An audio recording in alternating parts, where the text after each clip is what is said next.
Hello guys, welcome to my YouTube channel Uttarakhand Officers Path to Children. Today we are going to discuss the General Studies Paper 2 या GS Paper 2 of Uttarakhand Upper PCS 2025 Mains Exam. आज का paper जो है वो GS 2 का है, governance, constitution, polity, social justice and international relations. ये हम आज के पेपर में डिस्कस करने वाले हैं. Just a minute.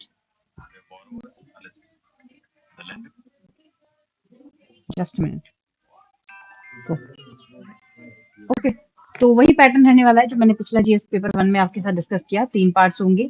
एक पार्ट में आपके 5 क्वेश्चन होंगे. जो एक क्वेश्चन होगा वो 4 मार्क्स का होगा, 50 वर्ड में लिखना होगा. ऐसे ही पार्ट 2 में आपके 10 क्वेश्चन होंगे. हर एक क्वेश्चन आपका 8 मार्क्स का होगा. आपको 100 वर्ड्स में लिखना होगा. और पार्ट 3 में भी आपके 10 क्वेश्चन होंगे. हर एक क्वेश्चन आपको 150 वर्ड्स में लिखना है और उसमें 10 मार्क्स का हर एक क्वेश्चन होगा. ठीक है, और वही पैटर्न रहेगा. ठीक है, अब प्रेफरेबल यही होगा कि जो ज्यादा मार्क्स वाले वर्ड लिमिट वाले क्वेश्चन है आप उसको पहले अटेम्प्ट करो. ओके, बिगिन करते हैं पार्ट 1 का पहला question. First question is identify the significance and features. Just a minute. Identify the significance and features of basic structure doctrine. मूल संरचना सिद्धांत के महत्व और विशेषताओं की पहचान कीजिए. Okay, then second question, critically examine the union government's power to give directions to the state government, ensure national integration and uniformity in governance. राज्य सरकारों को निर्देश देने की केंद्र सरकार की शक्ति किस प्रकार राष्ट्रीय एकीकरण और शासन में एक रूपता सुनिश्चित करती है, इसका आलोचनात्मक परीक्षण कीजिए. सब 50 शब्दों में लिखना है आपको. थर्ड क्वेश्चन है उज्ज्वला योजना. उज्ज्वला योजना and enhancement and quality of life of rural women. Ujjwala योजना और ग्रामीण महिलाओं के जीवन स्तर में सुधार किस तरह से इससे इम्पैक्ट पड़ाएगा लाइफ में ऑफ रूरल वुमेन, ये आपको बताना है 50 शब्दों में. 2024 के वैश्विक भूख सूचकांक ग्लोबल हंगर इंडेक्स में 127 देशों में भारत को 105वां स्थान दिया गया है. टिप्पणी कीजिए. India has been ranked 105 among the 127 nations in the global hunger index in 2024. Comment. पांचवा question, discuss the significance of bilateral groupings in strengthening strategic relations between Nations. राष्ट्रों के बीच सामरिक संबंधों को मजबूत करने में द्विपक्षीय समूहों के महत्व पर चर्चा कीजिए. ठीक है, तो ये 5 क्वेश्चन थे जो आपको 50 शब्दों में लिखने थे. पार्ट 2 में आता है छठा क्वेश्चन जो आता है, पहला क्वेश्चन पार्ट 2 का. Supreme Court is crucial when there is executive overreach and legislative encroachment. Examine the statement in your own words. जब कार्यपालिका और का अतिरेक और विधायी अतिक्रमण होता है तो सर्वोच्च न्यायालय बहुत महत्वपूर्ण हो जाता है. अपने शब्दों में इस कथन की जांच कीजिए. सातवां question, election commission of India initiation on the need for undertaking special intensive revision. SIR जो बहुत ज्यादा न्यूज में था बंगाल की वजह से, बंगाल में इलेक्शन कमीशन ने कंडक्ट करवाया था. Exercise all India basis. तो इसे ऑल इंडिया बेसिस पे हम क्यों नहीं कर सकते या क्यों कर सकते हैं? Give your views whether this exercise lakhs the unity in the country और not.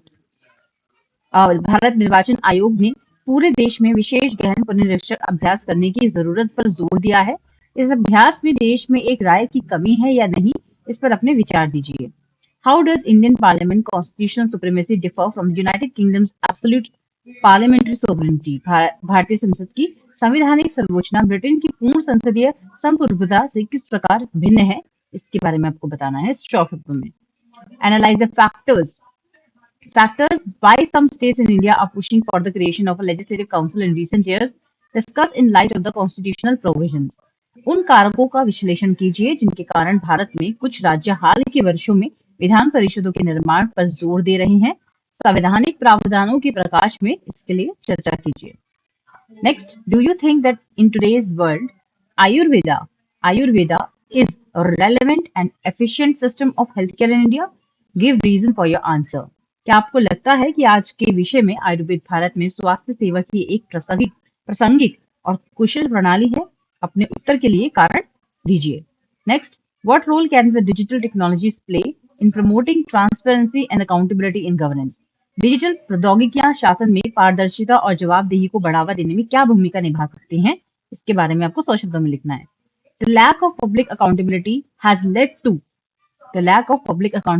led to the decline of institutions in India. Explain with suitable examples. सार्वजनिक जवाबदेही की कमी के कारण भारत में संस्थाओं का पतन हुआ है. उपयुक्त उदाहरणों सहित समझाइए.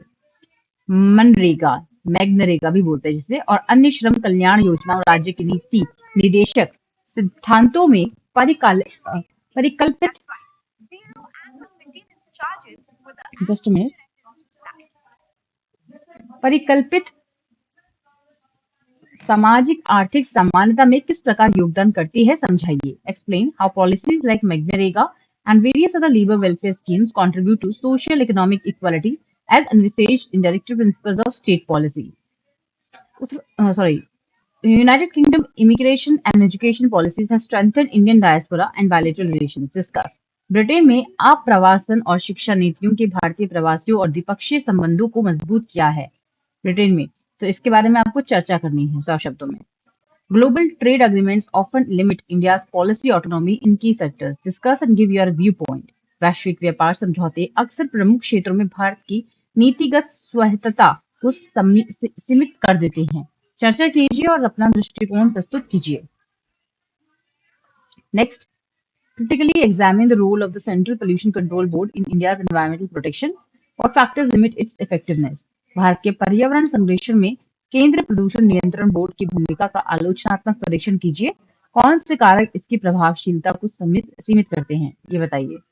Next, comment on the role and achievements of National Commission for Protection of Child Rights on curbing the child labour in India.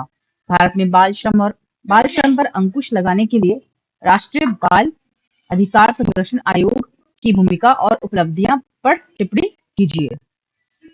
ये सब आपको 150 वर्ड्स में लिखने हैं। 10 मार्क्स का हर एक क्वेश्चन होने वाला है, ठीक है। Okay, next question is 18th question. Despite the constitutional status granted to the urban local bodies, their performance is far from satisfactory. Suggest ways to strengthen grassroots democracy and nation building in the India.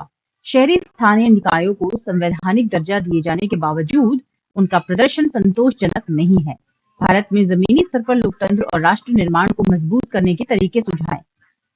भारतीय राजनीति की लोकतंत्रीकरण में अनौपचारिक संघों की भूमिका का आलोचनात्मक प्रदर्शन कीजिए। Critically examine the role of the informal associations in democratising the Indian polity. महिलाओं और बच्चों से संबंधित प्रमुख कानूनों पर एक लघु निबंध लिखिए। Write a short essay on the prominent legislations related to women and children. 2030 agenda की अवधारणा और उन 5 स्तंभों की व्याख्या कीजिए जिनके इर्द गिर्द सतत विकास लक्ष्य संरचित है। इसमें नीति आयोग की भूमिका की भी व्याख्या कीजिए। Explain the concept of the 2030 agenda and the 5 pillars around which the sustainable development goals are structured. Also explain the role of the NITI Aayog. Next, राष्ट्रीय शिक्षा नीति 2020 शिक्षा में लैंगिक अंतर को कैसे पाटने का प्रयास करती है? How does the National Education Policy 2020 seek to bridge the gender gap in education? Okay. Mission Karmayogi के तहत सिविल सेवा सुधार भारत में नौकरशाही का पुनर्निर्माण कैसे करेगी? How will civil service reforms under mission Karmayogi reinvent bureaucracy in India? Bharat के प्रवासी समुदाय की अपनी मेजबान देशों की भारत संबंधी विदेश नीति निर्धारण में प्रभावकारी भूमिका पर चर्चा कीजिए। Discuss the role of the Indian diaspora in influencing the foreign policy decisions of their host countries towards India. Next, क्षेत्रीय संपर्क पहल भारत के लिए पड़ोसी देशों से संबंधों को मजबूत करने का सबसे बड़ा प्रभावी साधन है। इस कथन का विश्लेषण कीजिए। Regional connectivity initiatives are the most effective tool for India to strengthen the neighborhood countries' relations. Analyze this statement. ये आपको 150 वर्ड्स में लिखने हैं और 10 मार्क्स का हाई क्वेश्चन होने वाला है। तो ये था हमारा जीएस पेपर 2 का पूरा विश्लेषण जो हमने किया आपके साथ। इसके बाद मिलती हूँ मैं आपके साथ अगली वीडियो में जो अगले पेपर की होगी। मैं जल्द ही आपके साथ जो उत्तराखंड की कोर्स की मैंने सीरीज स्टार्ट की थी मैं उसको कंटिन्यू करूंगी।